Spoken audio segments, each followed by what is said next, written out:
And welcome back, everybody, to another episode of Benched with Bubba, episode 799. We're bringing it back as we've done the last couple of years. We're going to talk some second and third year players with one of the top prospect guys in the game. You can find him over at RotoWire. He does the Wednesday RotoWire podcast. He does all their top prospect work as usual. And he's on Twitter at RealJRAnderson. James Anderson, how you doing, my friend? Doing great, Bubba. Always enjoy coming on the pod and talking with you. Yep, always a good time. Looking at our yearly tradition. So looking forward to that. Before we get into some second and third year players and whatnot, let everybody know what you guys got going on over there at RotoWires. It's always slam packed with good stuff. Yeah, absolutely. I've got a kind of a surprise. Just let our Discord users know, but I'm going to do a surprise update to the Dynasty rankings next week as kind of a Christmas present. And I'm also taking next week off from the pod, so just something to get everyone through the holidays. So look out for that big update to the Dynasty rankings next week. Kind of gotten through all my redraft prep.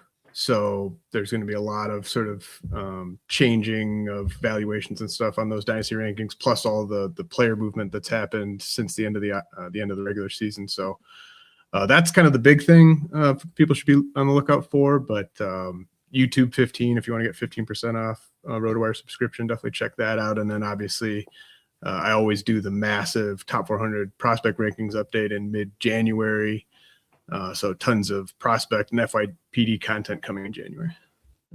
Yep, always great stuff. We talk about it on Bubba and the Bloom when Ryan and I aren't prospect guys, so we reference the top 400 when we're doing our analysis before we talk about players quite often. So that's a go-to source for me when is this guy even fantasy relevant type question, like where's the ETAs and whatnot along the way. So yeah, very good stuff, folks. Hope you guys check that out over at RotoWire. Let's get to it. I think last year I did this in ADP order. This year I did it team by team, essentially. It's pretty easy to pick up on as we go through here. But we'll talk ADPs and more. And we'll start with one that might not take a whole lot of time to discuss because I think we know how good this guy is, but maybe it's more so what should we expect is where we're going here. And that's Nick Kurtz, who just, came, I wouldn't say out of nowhere. He was just recently drafted is why I would say out of nowhere. But blew up with 36 home runs at 290 last year, James, in 117 games in Sacramento, which is absolutely phenomenal. And right now, over the last 7 days, has an ADP of 19. So in a 15-team DC, that's pretty early, like middle to early second round. That's really rich for a lot of people, not for others. Where do you sit on Nick Kurtz, who, like, I guess the ceiling's pretty high, but what is the floor is the question, I guess? Yeah, I mean he's fantastic. Obviously, I think he belongs to be like I think he should be going in the top 25. I think it kind of comes down to each individual drafter and just sort of what are you looking for with a hitter you're taking in the top 20, a hitter you might be taking, even higher than that. I've been passing on Kurtz like early second round, but it has nothing to do with me just not liking Kurtz. It's just like first base is pretty deep. He's not going to steal bases. You're paying for just this monster rookie season. Sometimes guys don't even skip a beat second year and just kind of keep going all the way to the Hall of Fame. Like this could be that type of thing with Nick Kurtz. Like he's that type of special hitter. He was getting compared to Jim Thome even going into the draft. And he, his ridiculous onslaught, and partly because he was doing it in Sacramento, kind of reminded me of like those like early 2000s, like steroid era first base type of seasons we'd see where all the guys were like 6'4", 6'5", 6'6", and they would just put up these ridiculous power RBI, OBP type of seasons. Like Kurtz kind of is a throwback in that regard at first base. He can just put up insane counting stats given the home park. But it just kind of comes down to what do you want to do with that second round pick? Do you want to take a first baseman who's not going to run, who, I think he's going to run high BABIPs his whole career, given how hard he hits the ball. But I think there is a bit of a range with the batting average. Like it could be 250, could be 260, could be up in the 280s, 290s. Like I think he's special enough to get up there, but you might end up using a top 20 pick on a first baseman who hits like 255 and doesn't steal bases. So he's a fantastic player. He belongs off the board in the first 25 picks. It just depends how you want to build your roster. Yeah, definitely. And like the question that I always come down to is if I'm, drafting wanting to get a more power heavy approach early, and I tell myself I can build average and speed elsewhere type situation. It comes down to in the second round, I'm looking at like a Nick Kurtz or a Pete Alonso. Like, do I go with the proven track record of Pete, or do I take the potential like just breakout star that is Nick Kurtz? And that's always the question I have in the second round is which one. And like just the stubbornness of me, it's been more Pete. But the draft I'm in right now, I actually took Nick Kurtz in the second round. So like I'm trying to play that game to try to see how my builds feel. That's kind of why we do a lot of early drafting.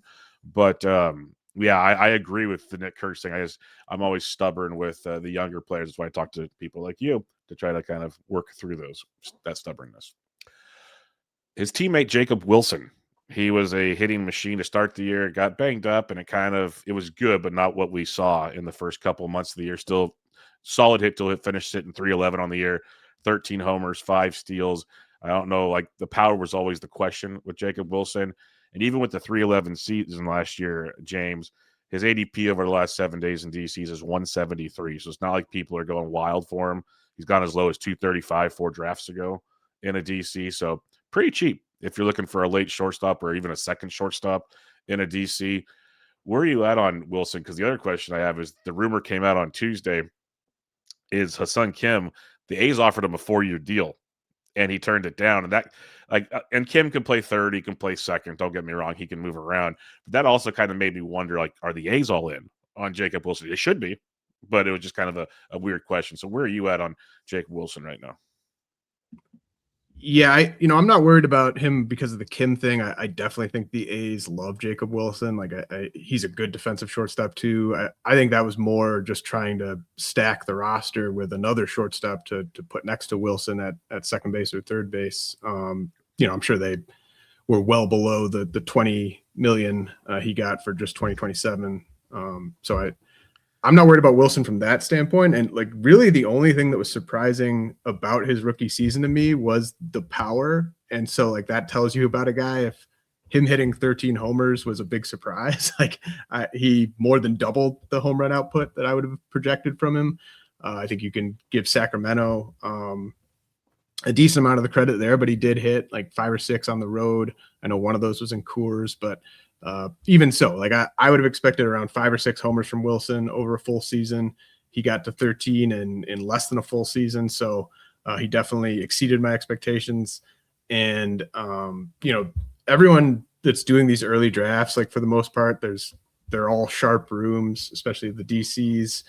And so you have people looking for other things from their middle infielders or shortstops, but he's not my type of player. Like taking a Nick Kurtz in the second round isn't my type of thing. Taking a shortstop who's not going to steal double-digit bases and isn't going to hit 20 homers isn't really my type of thing either. But I think you could end up with these guys on your roster and take down leagues.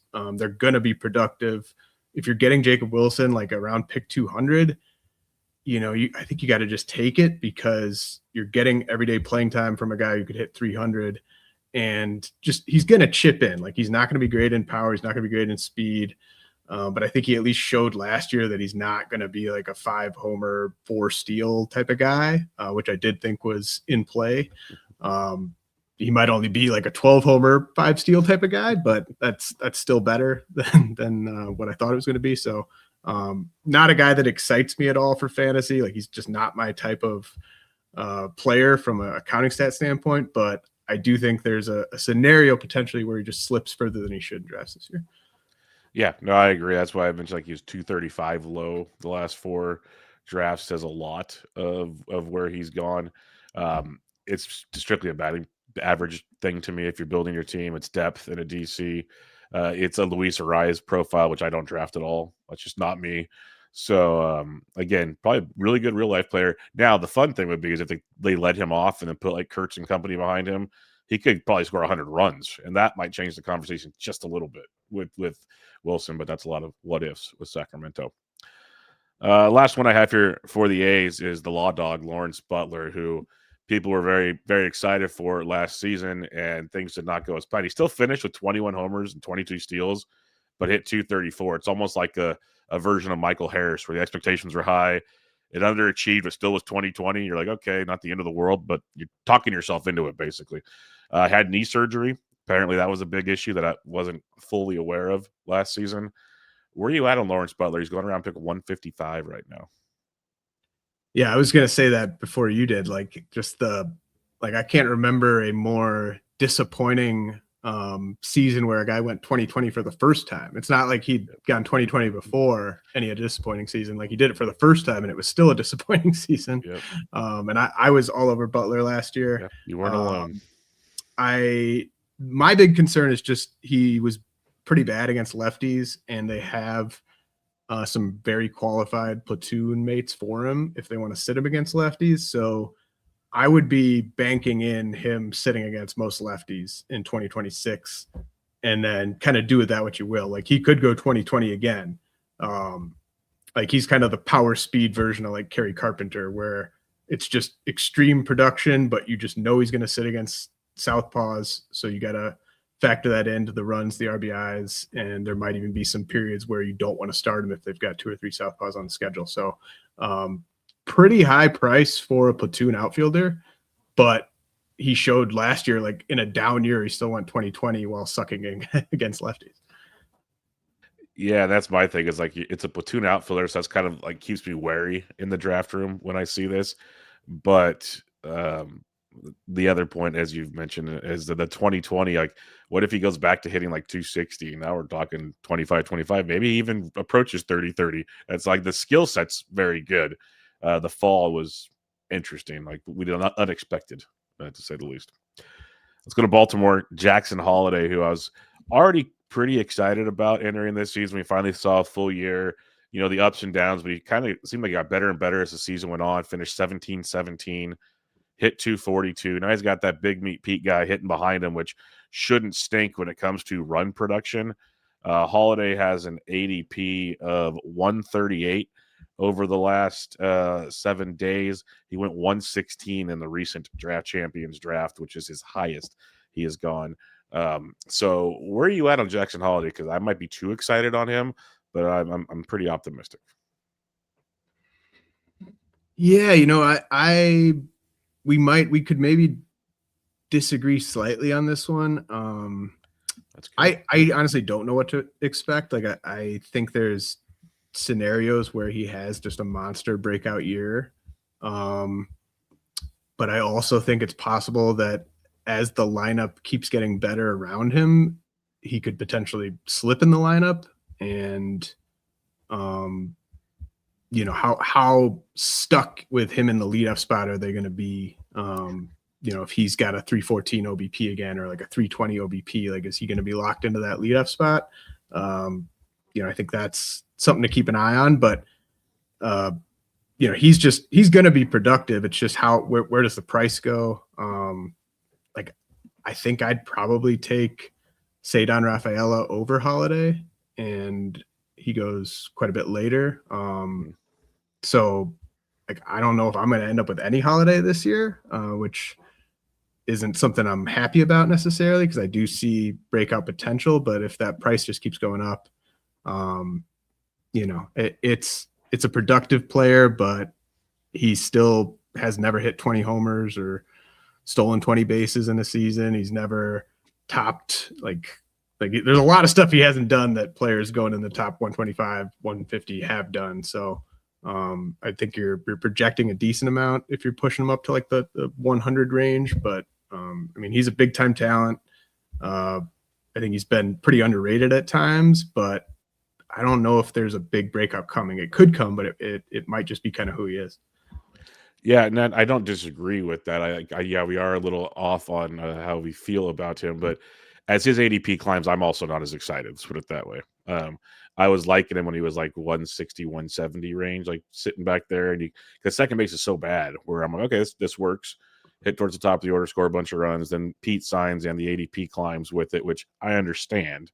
But again, to your point, he's got to stay at the leadoff spot for that to work out. I'm just optimistic, and I'm going to be 23. There's a lot to like there, to your point. But again, it could fall flat on its face. The whole Orioles kind of fell flat on their face last year. That's why they're having a massive facelift with that lineup. But Yeah, he seems like he's a boomer bust at a bad position. So it's like you either go for it or you wait. And I want to ask you about Raphael because I didn't put him on the outline, but I'm glad you mentioned him because on recent other shows I've been doing, he's a very like confusing slash controversial player to discuss. Like people aren't sold on because like he was a great defensive outfielder that he plays second base. Every time they moved him, he struggled. But he's another guy, almost like the Law Dog, puts up a very good power speed season kind of out of nowhere, and people are bummed about him. Should we be more excited about Sedan Raphael at second base, or is Christian Campbell still chomping at the bit? Because he actually was decent at AAA when he went down. Like there's a lot of moving parts there that kind of I don't know what to do with Raphael is what I'm asking. Yeah, I think there's really encouraging signs with Rafaela of like him continuing to get better. Just big time gains with his Statcast data last year. Max EV jumps 4 miles an hour, barrel rate goes up, hard hit rate goes up. Like he is going to always be one of these, really aggressive hitters. He's going to swing all the time, but he's going to put a ton of balls in play. And I'm not worried at all about the playing time. I just think he's kind of like the heartbeat of this Red Sox team. Like his glove in center field is just such a defining characteristic for them. And I do think he will hit in the bottom like third of the lineup. Like that's the one thing I don't like about Rafaela is the lineup placement. But second base, outfield, just love that. You mentioned how bad second base is. But I mean, just having a guy that's eligible at second base and outfield is just a huge thing to have in that range of the draft. Like I look at what he did last year, like 249, 16 homers, 20 steals. Like to me, that's kind of like the floor for him in his age 25 season. So I just think he's a screaming value right now. Love it. Yeah, and he's going 4 picks after Jackson. So to your point, that's why that comp works really well there. Let's stick in Boston, a player I know you're very excited about. We talked about him in the meatball draft. I believe you took Roman Anthony this year, if I remember correctly. Um, and he was having a really good season before he got banged up. Again, it seemed like he's getting more and more comfortable, is the way I would say it. The thing is, though, is you're betting on this talent because his ADP is 61 over the last week. Where are you at on Roman Anthony right now? Because I know you're a fan, but are you a fan at 61 right now? Well, I think I actually took him exactly at 61 in our meatball Yeah, it was draft, on the but turn. Yeah, I remember that. I would take that pick back if I could, though. That's probably the pick I regret the most from the first 11 rounds. I just wish I'd taken Shea Langoliers there instead of Anthony, if I'm remembering correctly.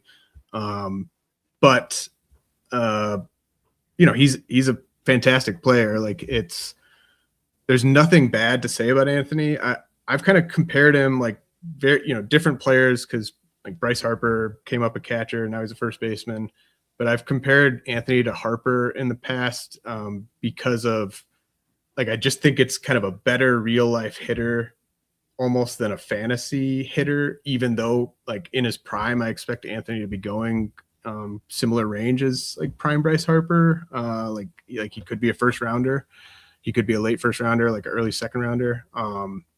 But he's just got such a good eye. He's so patient. He's not up there selling out for power. He's not going to steal like 25, 30 bases. It's going to be just a really high OBP.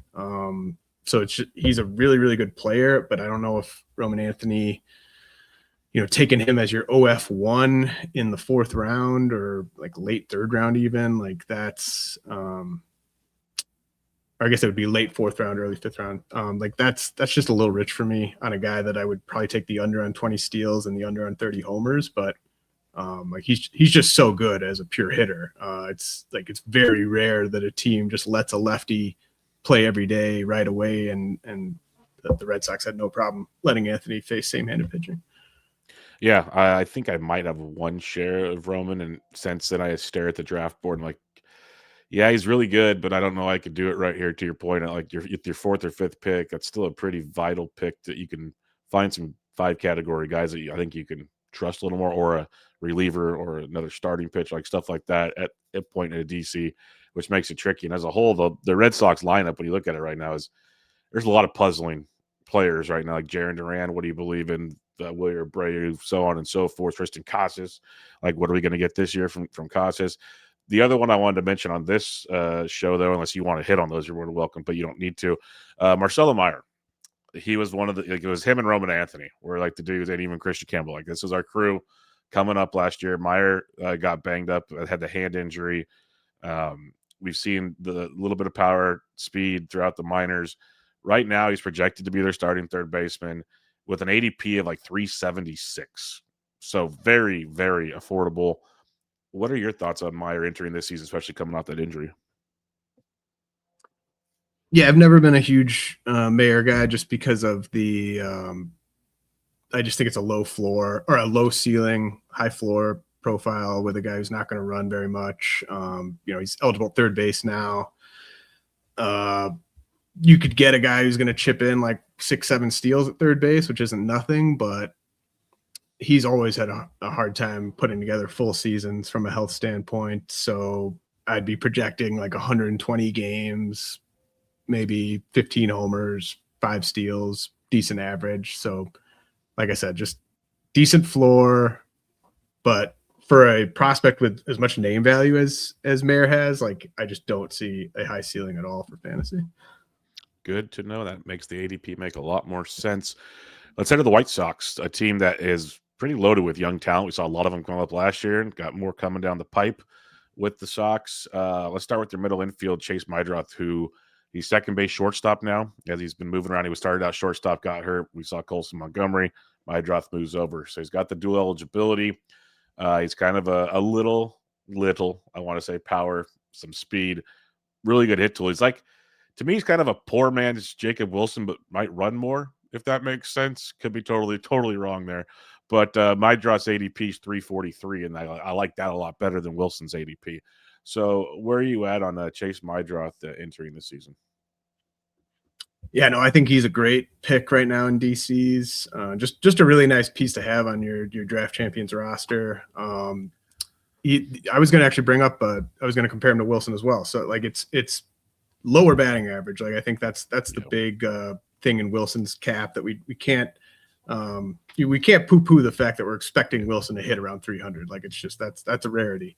But the big difference I think is Meidroth swings much less. He's much more patient. He's got a better eye, so he's going to have more called strikes and he's going to strike out a bit more. So the batting average just isn't going to be in the same range. But like you said, he runs more and actually like significantly more. Like I think he probably tripled him up in steals last year.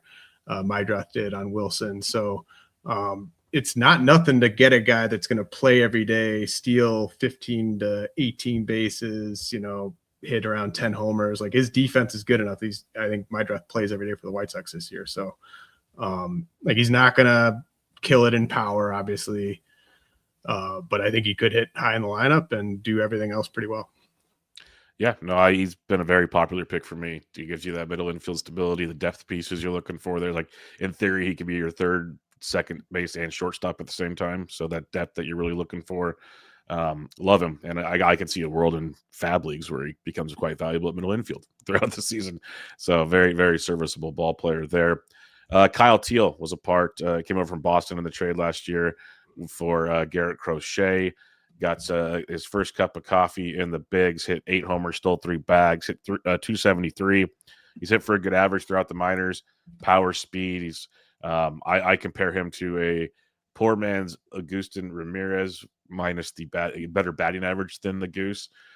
Teal's ADP is 185 over the last 7 days.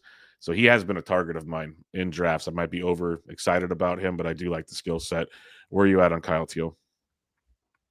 Yeah, I really like Teal. I think he's like, there's a reason he's all like, this is kind of sharp drafters season, and the sharp drafters set the ADP. And I'm not surprised that his ADP is where it is, because I think he's a great option if you're looking for, like if you like to get your second catcher in that range. I think he's great. I haven't ended up with him just because I sometimes get even more greedy at catcher and get my 2 catchers before Teal. But if I have gotten shut out on my second catcher, I'd be very happy to take Teal like a round ahead of ADP even.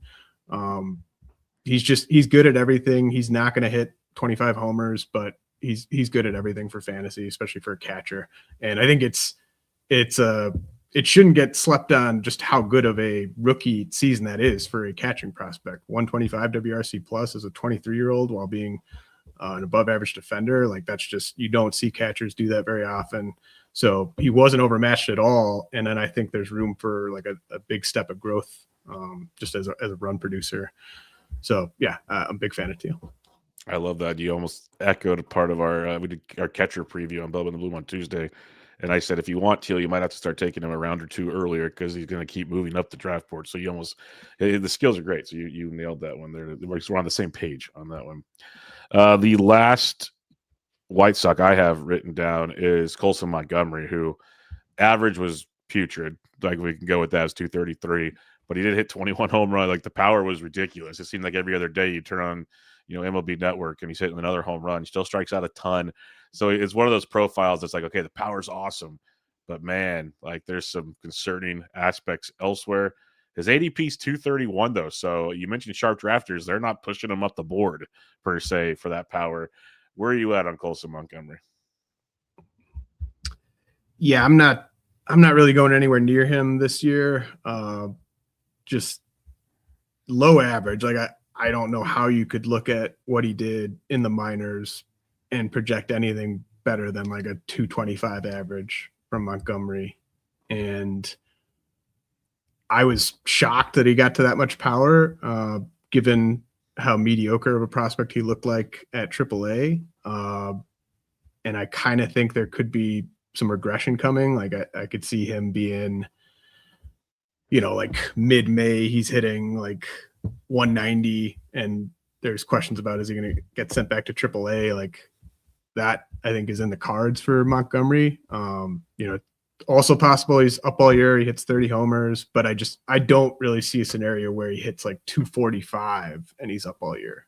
Like I think it's still going to be a low average, and he's just going to be all power, like no batting average, and decent defense, and that's why he's up. But he's also not going to run. Like 71 games in the majors last year, 0 steals. Like he could be one of the bigger category losers among shortstops, just because you want to get some speed from your starting shortstop, and you might get 0 from him.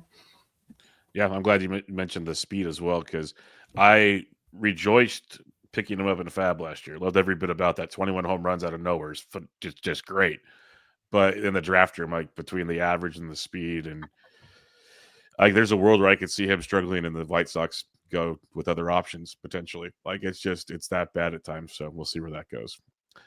The Cleveland Guardians, Kyle Manzardo, people were waiting for this day to happen. Then he was platooned, and then the platoon started going away late in the season. He's played 142 games, got 531 plate appearances, which is outstanding for what you were hoping for. 27 homers, kind of. We knew the power was good. Hit 234. You'd like to see more there, but I think there was some good to go with the average, like some optimism potentially with him. And he's got an ADP of 233, so it's not costing you a lot at first base. What are your thoughts on Manzardo for 2026? Yeah, I really like Manzardo. I like the cost. I love this range at first base, like the early to mid 200s. And maybe he goes up a little higher than that. Like I kind of like him more. I like him the most of those first basemen that kind of go in that range. And I agree. Like I think he's one of these lefty hitters who's improving enough, and part of it is just the options around him. But I do think he's gonna start playing on more of kind of an everyday basis this year. Just a big time air pull guy, which we like to see. Coming up, Manzardo was always hitting for high batting averages. I think we know the player we're investing in 2026 isn't a guy that's going to hit for a really high average, but you have all these other guys like the Torkelsons that kind of go in that range. Like he might hit for the highest average of those, power over hit first baseman. I think he gets to 30 homers for the first time this year. Hits in a nice spot in that lineup, drives in a bunch of runs. So yeah, I think he's a really nice, if you really wait on first, I'm not even that pissed off if Manzardo is my starting first baseman, if I've got a nice option at the corner, but I mean, he's a really nice corner option. Yeah, I usually have him in the corner, but I get it. I know last year, like in redraft leagues, I would do some of those drafts where all of a sudden your last first baseman might not be the sexiest pick, but a Manzardo type would be pretty nice at 235 or whatever when you're drafting. Instead of the Tigers here, they have a lot of youngsters, but we got one we're going to talk about here. Dylan Dingler, the catcher that got his break when Jake Rogers got hurt and never really gave it back. Played in 126 games, 13 homers, hit 278, which is remarkable for a young cat. Well, he's 20. He was 26 last year, so not as young, but still pretty good to see with Dingler. ADP's 212, so he's going a little bit after your Teals of the world. But I think he's another. I like him as a fallback option. I don't know what your thoughts are on Dylan Dingler. Yep, I like him as a fallback option too. I think I have him as one of my catchers in the meatball draft because I just couldn't get the catchers I wanted ahead of him, and that was frustrating in that draft. They were going just ridiculously odd. Yes, I'm with you. And exactly how you put it. He was my fallback option there, and like if I hadn't taken Dingler, that I did not like the options behind him. I think he's nice because he's not going to hurt you anywhere. He's going to play a lot. His defense is so great. He's going to be in the lineup a bunch. And he's got some sneaky stuff. Like, you can look at his like X stats and you can get kind of excited and see maybe room for him to push for like 20 homers. But I don't think he has to do that at all. Like, I think he's just going to play a lot and not hurt you. Yep, I fully agree. I think he's a really strong floor with, maybe he runs into a few things. So I think there's a lot as a catcher too. That's what you're looking for. I'm really looking forward to what you have to say about Jack Caglione because the expectations were through the roof last year. Obviously, struggles took place, and now the Royals have already picked up Isaac Collins. They're rumored to be in the market for like 75 other outfielders. It feels like. If you believe in roster resource, Cags isn't even in the bigs right now, which I think is crazy. But maybe I don't know. Like, there's a million questions you could have with Cags. ADP's 225, so the drafters are still in. And if he produces like the skills we saw in AAA before, that's a heck of a price. But he's got to play too. So where are you at in Caglione right now in drafts? Because I am just staying away and I'm regretting it half the time. Yeah, I'm 1 for 3 on Cags in DCs. I didn't get him in my first one. I wanted him. Well, I didn't even have the chance to get him in the first one because Greg reached and took him in the first 11 rounds. But I reached in my second one because I just really wanted him. And then somebody else reached for him in my third one. But, not a guy that I would want like 50%, 60% exposure to necessarily, because there's a lot of scenarios where this doesn't work out, or at least you can't rely on him for stretches of the season. But if you're looking for someone going past pick 200 with a very realistic chance of finishing as a top 100 player, I think Caglione is just sitting right there. It's pretty obvious. He's I think like Eno was comping him to Caminero at first pitch, which was getting everyone excited. But it is that kind of like approach where he chases a lot, but he doesn't strike out as much as someone who chases a lot often does, because he's able to just get the barrel on the ball. And he's like, I just think he's gonna be a 30 homer, 35 homer hitter annually during his prime. And I think we could enter that prime in 2026. We might not. It might be some ups and downs. Maybe they make him earn a spot in spring training. You're going to come on my pod in a couple of weeks, and we're going to do our what does roster resource have wrong show, and that could come up there. But it's a good chance, yes. Yeah, like I think it's, you don't want to have already taken a bunch of big swings, like, and then you're taking another one in Caglione. But I think if you've been drafting, doing a sharp draft, you're looking at projections, you're taking value that falls to you. Like, if you look at your team and you think you can take on a little bit of risk for the chance at a big payday, I think Caglione's a great pick in the early 200s. I think that's the best way to approach it too, is like just realize it's a risk reward. But if it's one of your only risk, it's a good risk to have essentially. So I don't build your whole roster with these guys, but the ceiling is pretty tremendous with Cags, and I'm with you. We will discuss him because I don't understand how you can't have him on the roster. Like I again. They could trade. They're rumored for Durant and others. So eventually, there's Like only so many rooms at the end. But like, how are you going to look Caglione in the eyes yeah, if he's having a good spring training and say, look, see Lane Thomas over there and see exactly. I'm Collins with over you. there? Like, these are the guys that we're going to start over you. You got to go back and ride buses for a few weeks at AAA. Like, I Well, don't see it happening. we've seen the Royals do it in the past, but I agree. Like, I don't see it either. So yes, it's very, very perplexing on him. Let's head to the mound with Kansas City. Noah Cameron.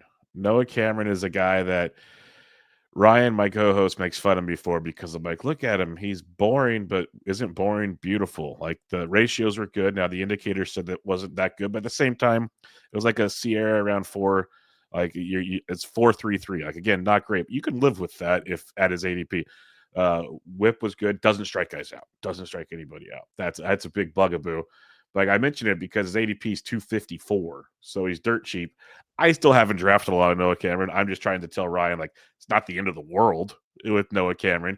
Maybe it is. Tell me I'm wrong. I'm totally fine with that. But where are you at on Noah Cameron? Because he's boring. I get it. It's not attractive, but he made it work.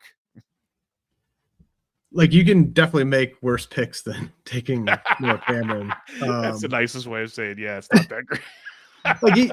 You're like, I think if you draft Noah Cameron, like, you're probably not dropping Noah Cameron, and you're probably starting him more often than you're benching him throughout the 2026 season. But there's a handful of pitchers who are going like right around him who are also kind of second year ish guys, and I think they all have significantly higher ceilings. Like Shane Smith of the White Sox, I absolutely love. Joey Cantillo of the Guardians, Chad Patrick of the Brewers, and then Braxton Ashcraft and Mike Burrow of the Pirates. Like, I think those guys are big time breakout, like upside and floor options in that range. Whereas I think Cameron is mostly just floor. You can't draft too many lefties, and like the Andrew Abbott, like Logan Allen types of guys. Like, I've been wrong about those guys a lot, of just the soft tossing lefty that doesn't excite me with his stuff. Sometimes those guys just keep going out there and beating ADP. But Shane Smith, Cantillo, Chad Patrick, Braxton Ashcraft, Mike Burrows, like those guys, I think have big time breakout potential. Yeah, I fully agree with you. I've been drafting those guys over Noah Cameron, so totally on board with you on that one. Um, Shane Smith's I'm glad you mentioned him because he's a name that even last year I don't think people appreciated how good he was, and he was a Rule 5 pick. Like they had to keep him up there, and the Whites like he was really really good for the White Sox for like what you expected from him. So yeah, I love all those. Again, yeah, Noah Cameron's boring. It's a floor play. Nothing great comes out of it, I don't think. But the upside of the others are great. Mike Burrows is really really sneaky. And Toby mentioned him on the FPAS pitching panel and brought some good nuggets to the table on that one. So lots to like with some of those Pittsburgh pitchers, and you won't even notice them because they'll have Chandler and Skeens, and eventually Jared Jones will be back in that rotation. So good things in Pittsburgh. Let's go to the Angels. Christian Moore was kind of excitement was around him last year. That didn't pan out, obviously. I was hoping he'd play third base last year, but that old Rendon guy was in the way. That's gone now. Like supposedly it's Christian Moore's world. He still has to earn it, I think. It's because like the skills are great, but he still has been on the struggle bus in his small sample. But his ADP is almost 420, James. Like it's free in drafts. Is that worth taking a shot? I, I don't think so. Like, he's just not for me, really.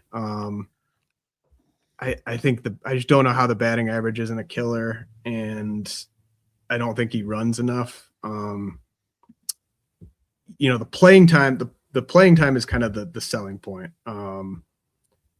I'd rather take Christian Moore where he's going than Colson Montgomery where he's going. uh, Okay. because, like you said, he is free, and I think the playing time is almost as secure, even though he was way worse than Montgomery last year. Um, but I don't know, man. I think it could be the type of thing where he's back at AAA after a few weeks too. So there's big power in there, but I haven't seen any signs in the upper levels that he's close to getting to it regularly enough for me to want him in my lineup. Yeah, I was excited about him last year, not so much this year. I don't think I have a share yet in my and I dropped a lot, so it has not happened yet. A player that's people are really in on until the draft takes place, and it feels like they're like, I don't know, because he goes right after Jackson Holiday, right after Cedane Raphael, and that's Luke Keeschel. And Keeschel has an ADP of 147 over the last 7 days, 4 homers, 14 steals, hit 302. So it looks like batting average should not be a problem. Speed for days, still some questions to be had though. Are you cool with the price on Keeschel, or would you still rather have like a Rafaela in that range? Yeah, I was really high on Keishel past few years, but I think he's getting overdrafted, at least to date. Like I think by the time March gets here, I don't necessarily think he'll be getting overdrafted, but yeah, I just don't really see that much difference between him and like Bryson Stott. Ozzy Albies is going a couple rounds, few rounds later. Even like Otto Lopez, I think is somewhat comparable. So um, I think people are looking at the crazy batting average and just how much he ran in such a short amount of time, and they're trying to look at what that could be over a full season. But I just didn't really see any signs that he was close to being like a 20 homer guy against big league pitching. So you're drafting the average and the steals, but I don't think you're necessarily getting that big of an average bump over some of the guys who go later. That's totally fair. That's why, again, I was in on him like my first draft, I think, after the meatball, and then it's disappeared quickly after that. I love the bus driver, Otto Lopez. There's stuff to be excited about there, I think for sure.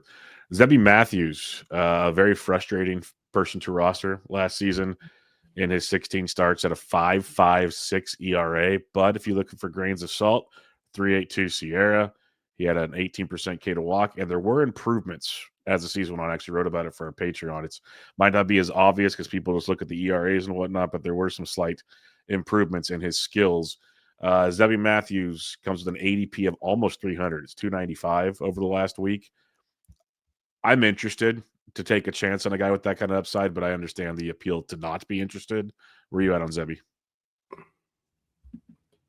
Yeah, I don't mind him. The one thing that scares me is like the fastball, like that, because he's coming up as a prospect. He was always putting up these ridiculously low walk rates that were getting everyone excited. And then what started getting like scouts excited is when the fastball went from like low 90s to mid 90s.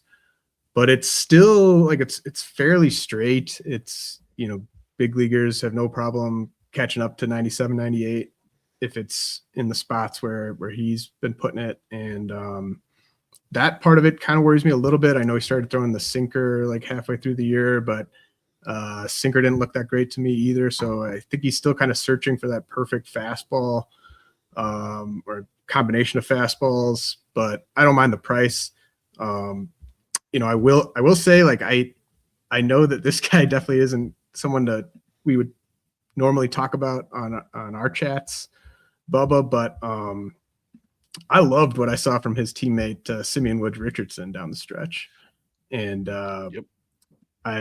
he starts throwing a splitter down the stretch, and Simeon Wood Richardson became a different pitcher over the final like 5-6 starts, and so I would take that twin starter in that range over Zebby.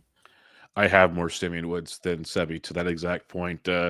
Ryan has a couple sheets he has for the Patreon that, and one of them's a pitch mix change, and then then he so Simeon showed up on that as the season went on, obviously because of the splitter, but then at the same time that correlated with like a K to walk change, like this whole thing. Just it was a whole new pitcher to your point, and I'm definitely with you on that. I'm glad you pointed him out because SWR, as we call him to make life easier, seems very attractive, especially at his ADP.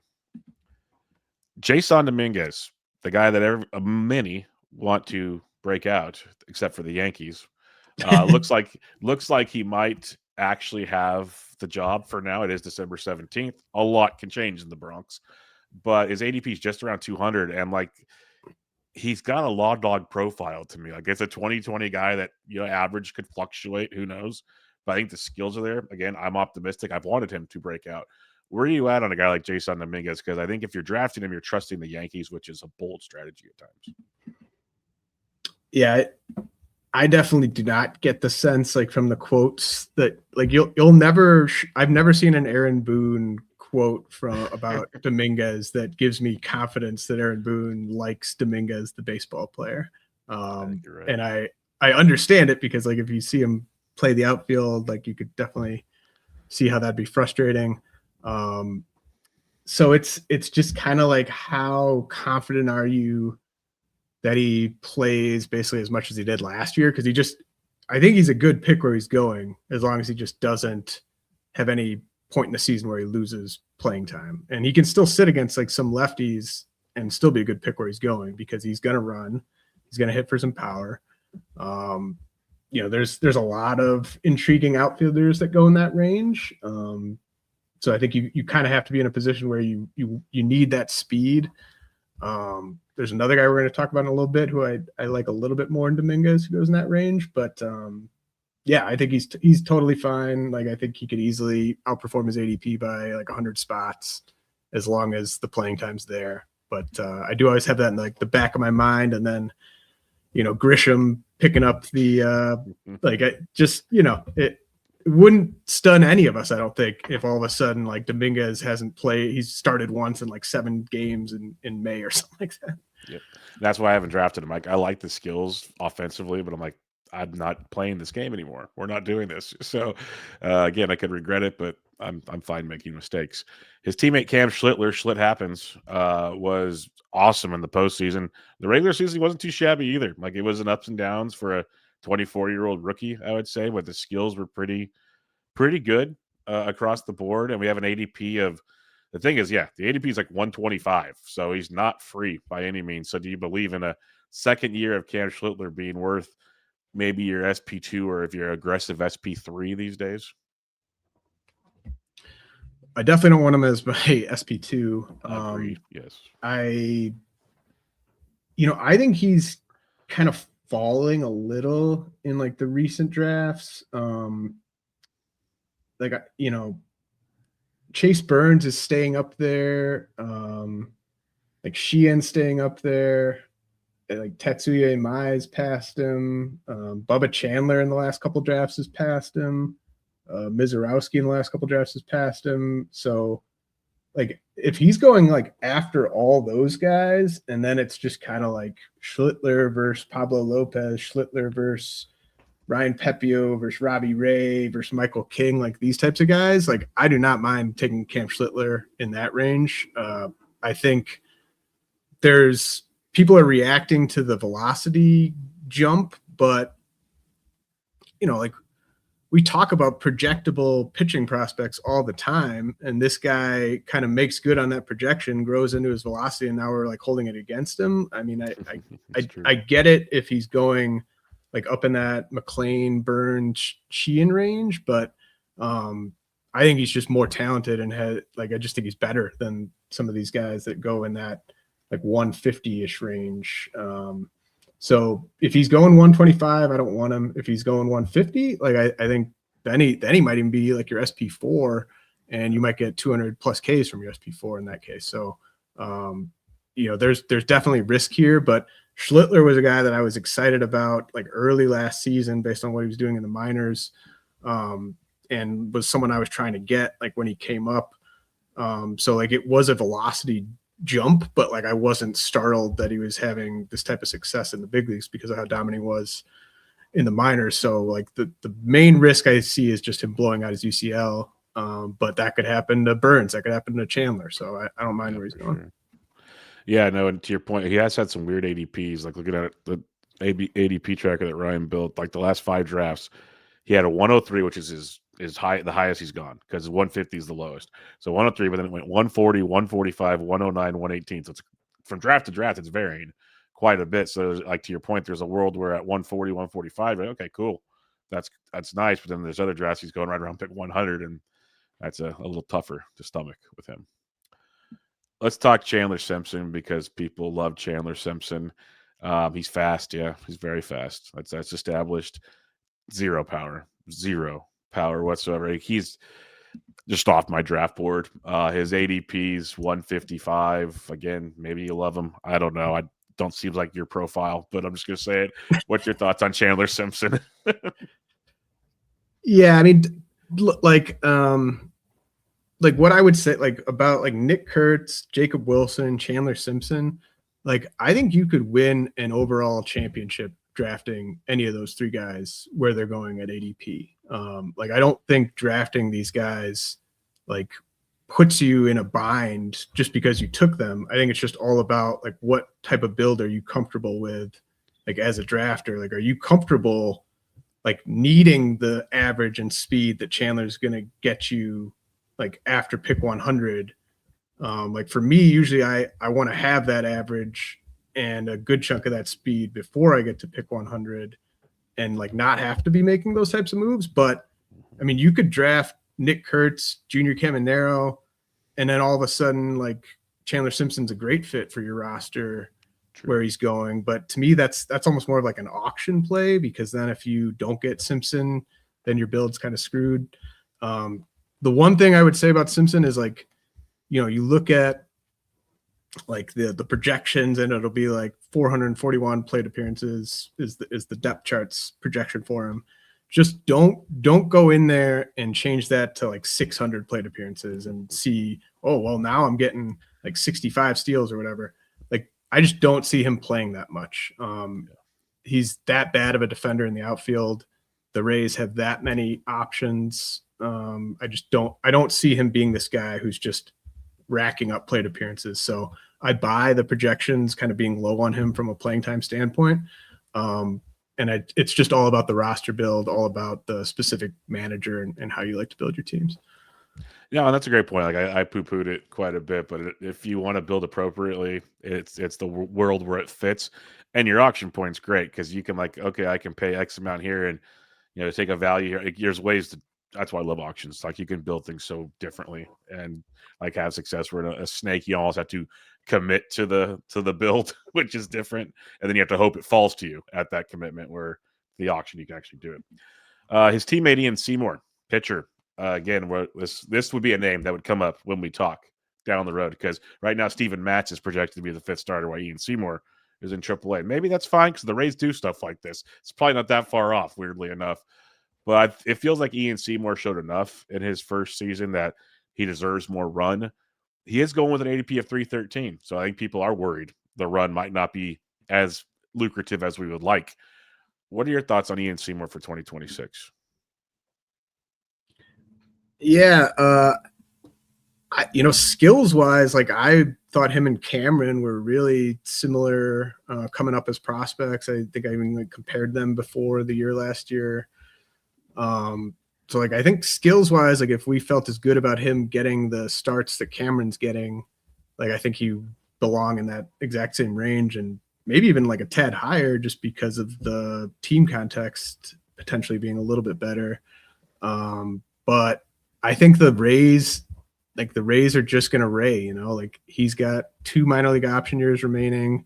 They've just got endless fascinations within their, organizational depth chart. Like I'm sure they're going to try stuff with like Yoendris Gomez and Griffin Jacks. And like, there's all kinds of pieces. They've got a bunch of stud prospects in the upper levels. Like, I just don't think you can bank on more than like 110, 120 innings out of Seymour in the big league rotation. Yeah, that's fair. That's why I've been kind of like, I like the skills a lot. Like the Rays just terrify me. But then I also tell myself, okay, is McClanahan and company all going to stay healthy? Like there's just a million back and forth. I definitely don't trust that either. So like, yeah, no, I'm not saying there's so many. There's so many back and forths. Like I'm like, oh man, he could really do it. But then even if the path was there, it's like, okay, here's a 3-inning start. Okay, now he goes 5. Like it's just like you said, Rays are going to raise, and it makes it very tilting. All right, the American League's loaded. Let's get to the National League, where it's a little different. Jordan Lawler, just got to bring him up because it's a yearly tradition with Jordan Lawler, because technically he's probably still a prospect because he hasn't played. Um, and right now the D-backs are debating making more trades to make things interesting. They're bringing in an Alex Bregman and company. The skills at the minor leagues have been great for Lawler. At the big leagues, they haven't been, but he really doesn't have a playing time at the big leagues level. ADP's 335. I still can't click the button. Yeah, I think Lawler's kind of almost more of a like an online championship pick. Like Yeah. I would want him as like one of my last picks in an OC where I could just drop him right away on the first fab run if I wanted to.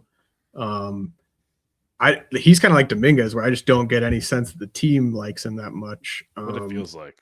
Yeah. And the one thing, like, if you want to go looking for reasons to be optimistic on Lawler, he was pretty damn good in his final stint with the big club last year. And he especially got like his big bugaboo is just you could put together a crazy whiff reel of him just putting together hopeless swings against sliders off the plate. But he got his chase rate under 20%, I think, over that final month, which is interesting.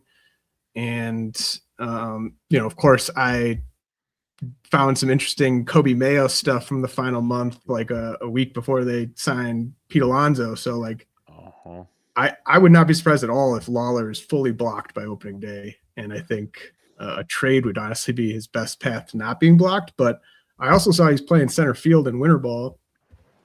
And even back when he was a draft prospect, I thought Lawler might fit best in center field just because he had this crazy athleticism. He still has elite sprint speed. So, maybe that's a path for him in Arizona, but I don't know, man. I think it's tough to take a guy like that in that range of DCs where it's upside, but you're paying for a guy that you can't rely on at all, like even in April, to be someone that you can plug into your lineup. And the signs at the big league level are just so faint that it might just be noise. So I haven't drafted him yet, but like I said, I think like the OC or even just like any fab league, I think would be more appealing to me than a DC on Lawler. Yeah, that's fair. That's fair because I'm with you. I just don't see the playing time. I don't know what it is. Like when they brought him up the first time last year, it's like, okay, here's his chance. There's an opening out there. They still didn't play him. So I'm just like, okay, that tells me, at least told me stuff about the philosophy of the team.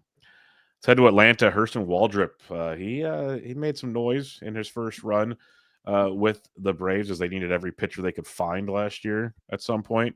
And he's very, very serviceable. A below 3 ERA in 56 innings. Still young, still has probably some things to improve on. But we're talking about an ADP of 256 for Waldrop, who should be in the rotation this year. I don't mind it. It is that pocket where there's a lot of these guys we talked about in that pocket of pitchers, and he kind of is in there as well. Yeah, I don't mind it at all. I thought the ADP was going to be a little like I think he went in our first 11 rounds of the meatball. I took him. And yes. Yeah. Like around 11. Yeah. And like I, no offense, like I was not going to be interested if the ADP stayed in that range. Oh no. But like now that it's like in the mid 200s, like I have no problem clicking on Waldrop because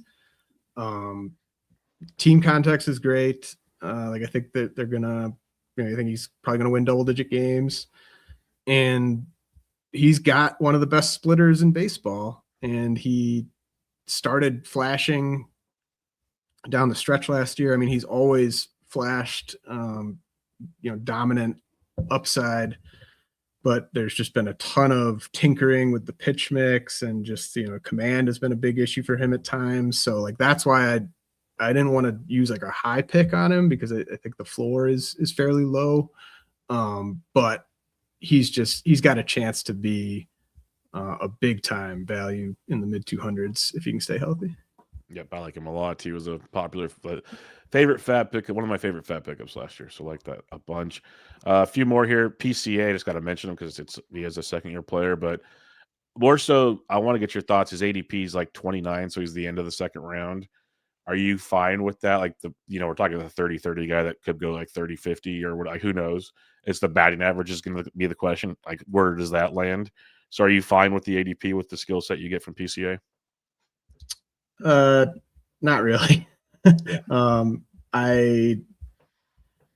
I mean, I would take James Wood over him all day. I mean, we could lump these two Yeah, together. just go for it. Yeah, definitely, please. I mean, I haven't taken either of them yet just because I haven't been picking at that end of the board. I've only done the 3 drafts, but They are going right next to each other, so that's a good point. like James Wood, like all day. Like I would go 10 out of 10 Wood over PCA. Because I think I know what I'm getting from Wood. Like I know he's going to just destroy baseballs and steal double digit bases, hit in the heart of that order. He just hits the ball too hard to have too low of a batting average. And then PCA, I don't know what I'm getting. Like, am I getting first half PCA? Am I getting second half PCA? Second half PCA shouldn't go anywhere near the top 50. So, yeah, I don't want to use a pick that high on a player who I think is that volatile. Yeah, I'm not a PCA guy at all. I like James Wood. Again, it's a strike. Can he improve the swing and the miss? And the one thing with Wood, when I dug into him a couple weeks ago, even when the swing and the miss got worse, his contact skills were still great. Like when he made contact, obviously wasn't making as much, but like those skills didn't go away. So I'm trying to get at.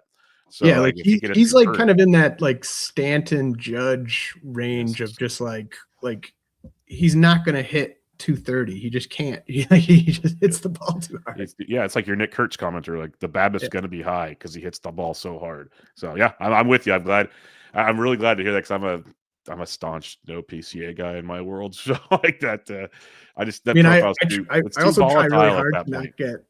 I also try really hard to not like let bias like sip into Yeah. to my analysis at all. But I mean, he's also one of my least favorite players to watch. So It's a tough. I do love when he jumps for a home run that's 45 feet past the fence, but I'm just kidding. It's yeah. That's the old man in me saying get off my lawn. All right, Chase Burns. Now this is you kind of mentioned him earlier in passing. Like we know the stuff's electric. We know there's the ups and downs. There's also the ballpark. And if you want Chase Burns, you got to pay for Chase Burns as his ADP is 114. So like it's not like top 100, but he goes around some other veteran pitchers that you might feel more comfortable with. Let's put it like with Sonny Grays, Gossmans of the world. What are your thoughts on year 2 for Chase Burns? I've got one share. I'm glad I've only got one. Like he's the type of guy where I would not want to have too much, because I do think and Dave McDonald was on my pod last week. He was kind of talking about how worried he is about Chase Burns from a health standpoint. I don't think he's that off base there. I will just say, like from a upside standpoint, it doesn't get that much more exciting than Chase Burns. Like for projection systems to be projecting a 20% K minus walk from this guy based off of 8 big league starts, like you just don't really see that unless the guy's an ace. And so like he has that type of upside on a start to start basis. Like he could strike out like 40 batters over 3 starts. Like he's that type of guy. But the bottom could drop out at any point, just given his past arm injuries and just how hard he goes. Yeah, I'm with you. Those young arms that we saw that we were excited about last year. There is so much volatility, and people know me by now. I'm a pretty risk averse drafter for the most part. Like I'll take my darts, but usually later in drafts. Like I'll take that Sonny Gray right there, pretty much 10 out of 10 times in the draft room, and that's just who I am. And I live with those pluses and minuses. So that'll probably be the case again this year. Now this one's a different kind of. It's not even risky at the ADP. I want to ask you about Zach Veen because this time last year, everyone's like, "Oh, the next big prospect in Colorado. Skills are great. We got this power speed guy coming up."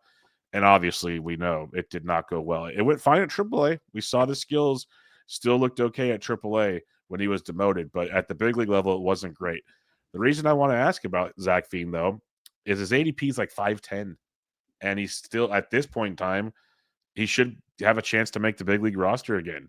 Should we be buying back in at that price tag as like your eighth, ninth, 10th outfielder in a DC? Well, I think he deserves to be going way later than all the guys we've talked about. I was not Yes. someone who was excited about him last year. Like I really did not understand the bidding last year on him. Like I do my team, I do some of my teams with Todd Whitestone, and like we were putting our fab together that week, and like he was like, "Yeah, I think Bean's gonna go for like a ton," and I was like, "Why?" Like I just don't get it. Like I just don't think he's very good. I don't think he's a good prospect. Like I haven't had him ranked in my top 100 for multiple years. I think he belongs going where he's going. Just not a guy that I've ever really had that much interest in. Sounds good. Yeah, it's the Rockies. Like they could screw up absolutely anything. Like, do you obviously Well, going much different in drafts? Like Jordan Beck, way better than Zach Veen. love Jordan Yes. Beck where he's going. Like I talked about Adele Amador recently on a pod too. Like I would take Amador easily over Zach Veen if I'm looking for a Okay. Rocky going in those mid to late rounds. Yeah, I think Veen is he got a ton of name value like as a prospect from like when he was drafted, and like people just remember the name and remember that he's a Rocky, but I just think he's been overhyped for a long time. All right, let's talk about a team that's full of hype and full of dollar bills, the Los Angeles Dodgers. Roki Sasaki as a player, I have no clue what to do with for a few reasons. Looked great as a closer. They went and signed Edwin Diaz. Fair, fine. That's totally fine. They want to put him in the rotation, but they have like 7 arms. And given there will be openings throughout the season, but like it's tough. It's almost like Ray's gonna raise with the pitchers here. Sasaki's got skills. Like I hope if they just let him go, cool. ADP's 221. Like I don't know what to do with Roki Sasaki. Well, I bet I know that you're not drafting him at 221. No, no, I'm not. That's the problem. Like I just because I love the skills. If I knew he was like the 4th in the rotation, I'd be much more inclined to take the shot. But I don't even know if he makes the rotation right now.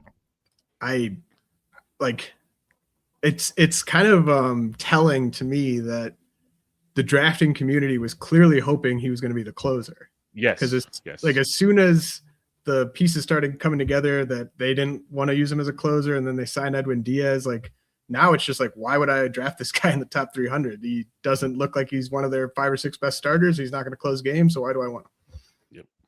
Yep. I'm with you. It's frustrating, and to be fair, as a starter, he didn't show the skills as he did with the reliever. So who knows how that translates? But yeah, It's a total. I It's like a blind bet, right? Like yeah, we 100%. have absolutely no evidence that this guy can be an effective big league starter. So it's just a total blind bet.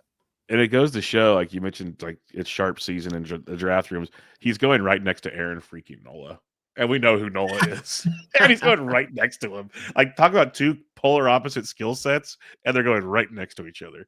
That is, yeah, that's pretty entertaining to me actually, because Ryan loves Nola, and I give him so much crap for it.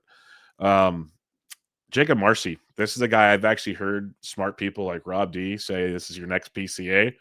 We'll see. Um, but Marcy does have the power, has the speed, really strong debut last season. Right now, his ADP is 140. Honestly, the way things went last year, I thought it would be higher. So it feels like, I don't know. If you're a believer, this is a great pick. If you are kind of skeptical, this makes sense, I guess. Where are you at on Marcy? I I don't see that level, that like PCA level. I didn't see it with PCA though last year either. Like the one thing with Marcy, he hit the 5 homers, he had the 187 ISO. I'm pretty sure the power was just all right away though, right? Like I'm gonna go look and be a little selective here, but like yeah, like over his last 172 plate appearances, he hits 1 homer, slugs 378. Let's see.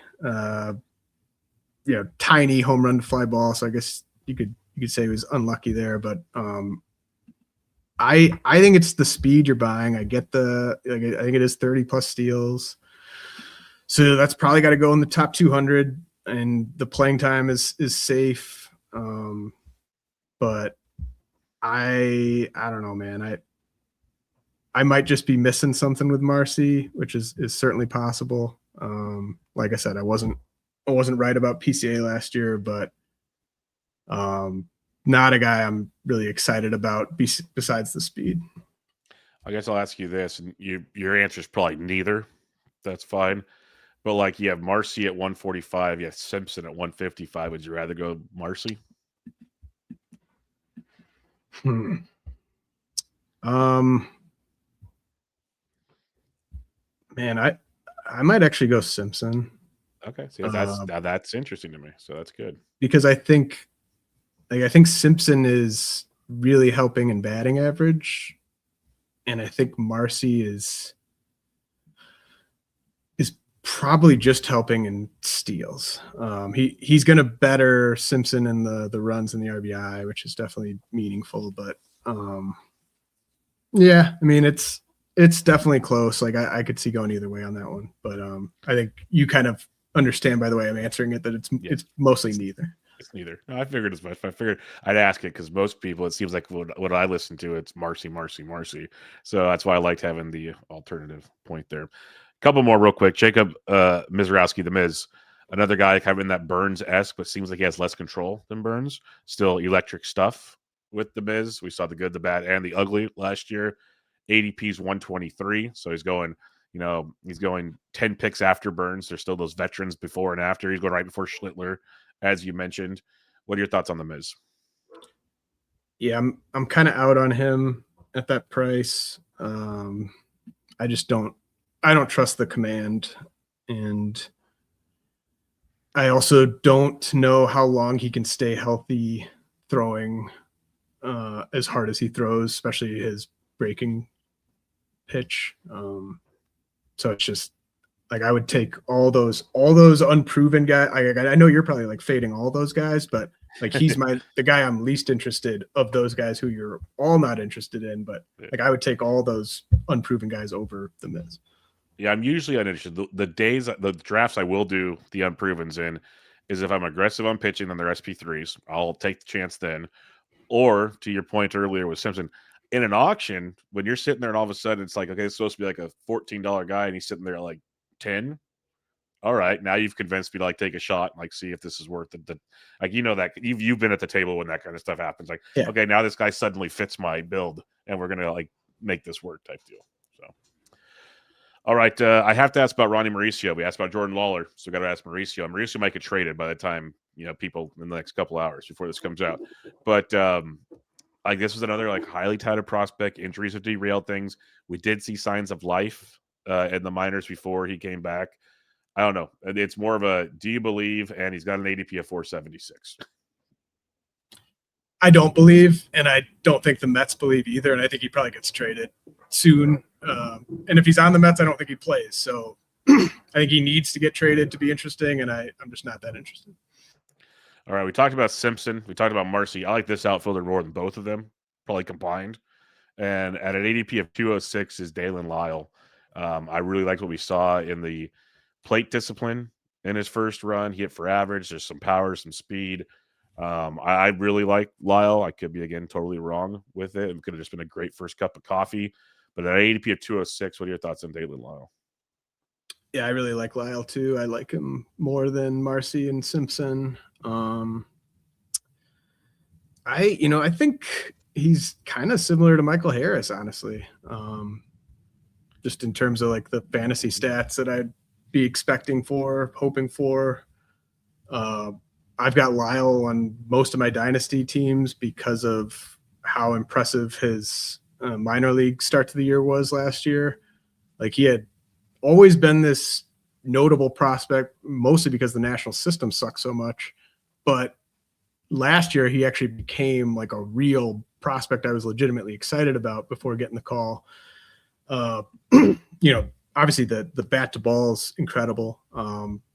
You would think that this guy would be like 24 or 25 given the lack of buzz around him coming into last year, but he's entering his age 23 season, coming off that awesome rookie year.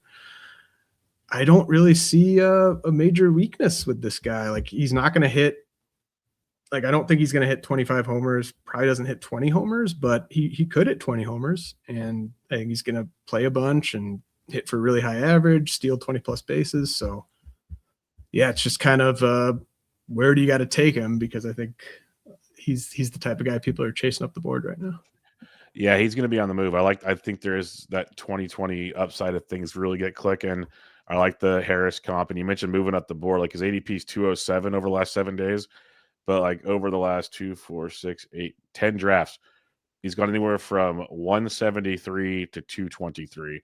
Most of them are before 200, which again is ADP is 207. So he's moving up to your point, and I wouldn't be shocked to be honestly closer to like 150 come March. I think his skill set is that appealing to many drafting. Well, we did it as usual. I appreciate you joining me, catching up on these guys. I think we covered most players that are of relevant. If you didn't, James will have you covered at RotoWire. So once again, remind everybody where they can find you and what you got going on. Yeah, real J.R. Anderson on social media and rotowire.com. YouTube 15 if you want to get 15% off RotoWire sub. And like I said at the top of the show, got a surprise dynasty rankings update coming probably like the 23rd or something like that on the site. So look out for that. Looking forward to it again. Thanks for joining me. As always, I'll be chatting with you about a week, and we'll a little over a week, almost 2 weeks, and we'll knock that one out on the RotoWire side of things. But thanks for listening, everybody. We'll be back with you guys next week. For now, Bench with Bubba, episode 799. Catch y'all later.